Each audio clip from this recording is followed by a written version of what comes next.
Vers 8 h ce matin, ces familles de Roms albanais ont dû abandonner leur camp de fortune de l'île du Ramier, où ils vivaient depuis plusieurs mois. Décidée par la préfecture, l'évacuation s'est déroulée dans le calme. Ces réfugiés étaient même soulagés de quitter temporairement ces conditions de vie précaires. Malgré tous les efforts qui sont déployés par les collectivités et les services de l'État, il y a encore parfois des difficultés dans la saturation des dispositifs. Et donc, nous déplorons ce type d'installation. Mais dans la mesure où on peut les identifier, et c'est ce à quoi nous travaillons avec les services de la ville, eh bien, nous leur proposons des solutions immédiates. Une évacuation qui coïncide avec la publication cette semaine d'une lettre signée par 13 maires de France, dont celui de Toulouse.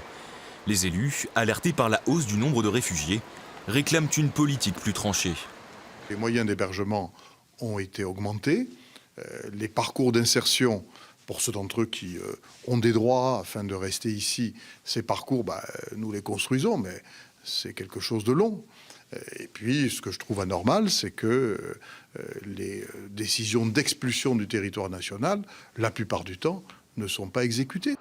Acheminés vers un gymnase municipal, les migrants évacués ce matin ont pu se réchauffer autour d'un café, puis d'un repas, grâce aux bénévoles de la Croix-Rouge.